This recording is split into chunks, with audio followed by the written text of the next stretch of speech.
All right, hello everyone. My name is Dylan, and today I'm going to do a screencast for 14.4 depressive and bipolar disorders. So, who did you see in these three pictures? We have famous actor John Hamm, we have US President Abraham Lincoln, and we have Marilyn Monroe. So, what do these people have in common? They have fame, everyone knows them, they have the looks, they suffered they also suffered severe emotional dysfunction. John Hamm, he experienced major depressive disorder. Abraham Lincoln, he also suffered from clinical depression, which, interestingly enough, psychologists they use the symptoms of major depressive disorder to identify clinical depression. Marilyn Monroe, she also suffered from major depressive disorder. So let's talk a bit about major depressive disorder. So there are many categories of depression. There's normal and abnormal, and this by far is the most common depressive disorder. So the definition for it is people show persistent feelings of sadness and despair and add a loss of interest in previous sources of pleasure. And I'm going to explain that later. So some of the symptoms is anhedonia, which is a diminished ability to experience pleasure, which they experience less pleasure than most people. Lack of energy and motivation, they don't feel like doing anything, mostly day-to-day activities. Reduced appetite and insomnia. Reduced appetite meaning that they don't feel like eating food. Insomnia meaning they lack sleep. So when does this occur? And major depressive disorder can occur at any point in life, but most cases have been found to occur in people who are less than 40 years old. It occurs in adolescents and adults. The vast majority of people who suffer from major depression experience more than one episode over the course of their lifetime. You can think of an episode as as a TV series where it doesn't they don't experience it fully and then it ends. It cuts into different sections, just like an episode. And one length of an episode is 5 to 7 months. There's also another type of depression called chronic major depression, which lasts even longer, which lasts for people who is for a surprising amount of time, years even. And I have a friend who has a chronic major depression, and it is something that's very sad to see once they start to experience that depression again. And research indicates that the prevalence of depression is about twice as high in women as it is in men, because women tend to be the victims of sexual abuse. They have to endure sexual harassment, and they have excessive pressure to be thin and attractive. Basically, they have this pressure to fit in society. So let's talk about another one called bipolar disorders. So bipolar disorder is people showing signs of depression and mania. And mania meaning that they experience great happiness, they feel exhilarated, they experience major excitement. So in a manic episode, a person's mood becomes elevated to the point of euphoria, like self-esteem. Their self-esteem skyrockets. They have super high optimism. They are booming with energy. It is a manic phase is less common than depression. Now, at first, people would think that bipolar is bad and good since they experience euphoria.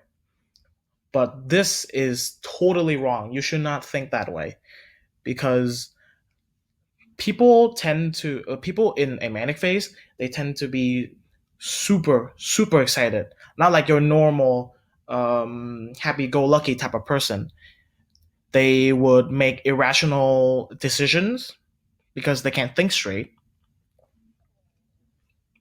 And there's a story that you can read on the book, also in 14.4, a story of a person who woke up thinking that they are the best doctor to have ever lived, and they set up everything for 20 patients, and at the end of the day no one came.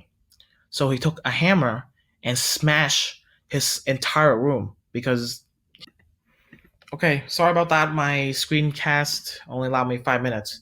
So, a quick summary of the story. So, a person woke up thinking that they are the best dentist around. They set up the whole office for the whole day, waiting for patients to come so he could treat them. And when no one came, he became so angry to the point where he smashed his whole office, which is extremely shocking. And that is the length that they're willing to go when they're in a manic phase. So please don't think that a manic phase in bipolar disorder is a good thing just because they're experiencing extreme happiness. And bipolar disorder happens equally to men and women. And so, mood dysfunction and suicide. Women attempt to suicide 3 times more often than men, but men are more likely to actually kill themselves in an attempt. As I said, women are pressured by society to be thin and attractive. So the main cause, I think, is those expectations is what drives them to suicide. And 90% of the people who complete suicide suffer from some type of psychological disorder, which is really sad to hear that anyone who experiences a mental disorder has a really high chance of taking their own life if they don't seek medical help. And the suicide rates are highest for people with depressive and bipolar disorders, and they account for about 50% to 60% of completed suicides.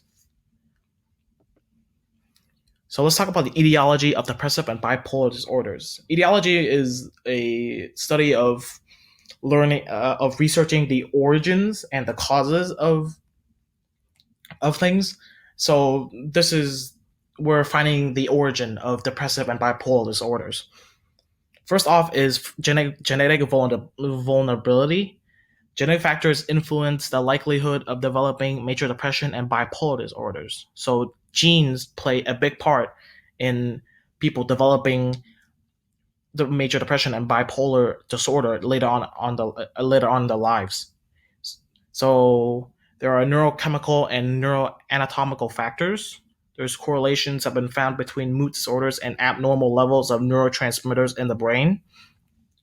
So there is a so I remember what we learned in chapter 7, I think, where we learned about the neurotransmitters and chemicals that happens in our brain. And the two transmitters is norepinephrine, which is a stress hormone, and serotonin, which is called the happy chemical. And so studies have also shown that there is a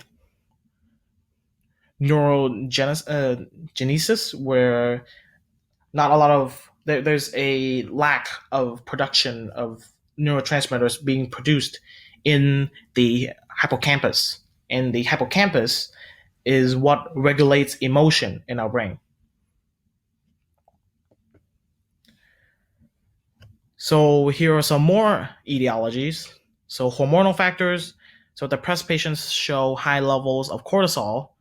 Cortisol is also another stress hormone, and is produced by the hypothalamic pituitary adrenal cortical.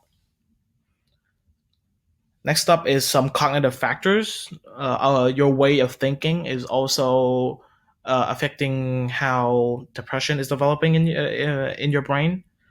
So, a American psychologist, Martin Seligman, he proposed that depression is caused by learned helplessness, which means that it's sort of a I give up behavior. So people who exhibit a pessimistic explanatory style are especially vulnerable to depression. So these people tend to attribute their setbacks and their personal flaws instead of to situational factors. They tend to blame themselves. They think that they have no place in the universe. They think they they do not deserve to live. So depressed people who ruminate about their depression, ruminate meaning that they think deeply about, it's like contemplating about their depression, remain depressed longer than those who try to distract themselves. So people who think a lot about how they're depressed, why they're depressed, tend to become even more depressed than people who don't think a lot about it and try to Okay, part three. So as I was saying, people who try to think a lot about the depression and why they're depressed tend to feel even more depressed than people who try to distract themselves from the depression.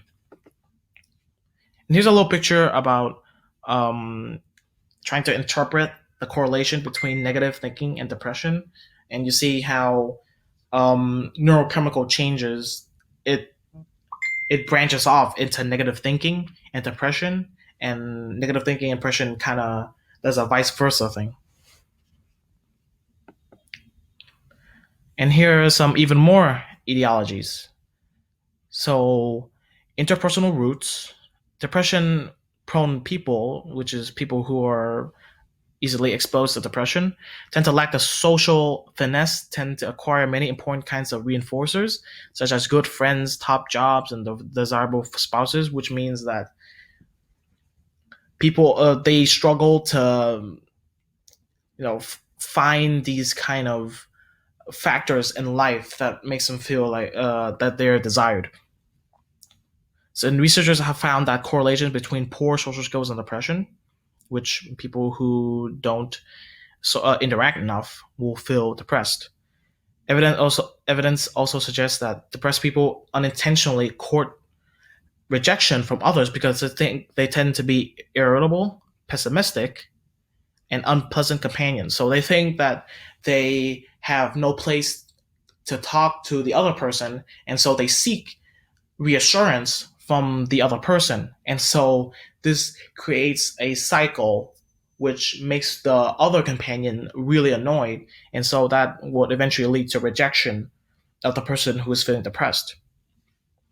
And in my opinion, I think that is good and bad. If you have a friend who's feeling depressed and who constantly seeks reassurance, then please reassure them. But if they get to the point where you feel like your reassurance is not working, then you should really seek medical help for them. And the last etiology is precipitating stress. So evidence available today suggests that the existence of moderately strong link between stress and the onset of both major depression and bipolar disorder. So even people who are living a benign and extremely happy life, which doesn't have a lot of stress, they also experience depression. And so researchers back then they thought that stress had no connection to depressive disorders, but now studies have shown that they do. And here are some uh, graphs about the difference between major depressive disorder and bipolar disorder and how they're feeling normal, manic, or even depressed. You see that major depressive disorder, you never experience a manic phase because you mostly feel depressed, and you see how you feel normal from time to time, and then you just slope down to the depressed section, and then you just go up again. That's how an episode works. And bipolar disorder is more wild. You experience a manic phase, then you completely drop down to feeling depressed, and then you go back to normal, and then you feel depressed. Basically, it's a very unpredictable phase. So next up is a table comparing between depressive and manic symptoms. Um, so basically, it's just a comparison between what the person will experience when they are in a depressive episode and a manic episode. And you see how one is more negative and one is extremely positive. And here are some videos that talk about bipolar disorder. Here's a video that talks about major depressive disorder, and there's a Khan Academy video that talks about both. And thank you guys for listening. I hope that this screencast helps you guys understand a little bit more about major depressive disorder and bipolar disorder. And for anyone who feels like they're experiencing any type of these kind of disorders, please seek medical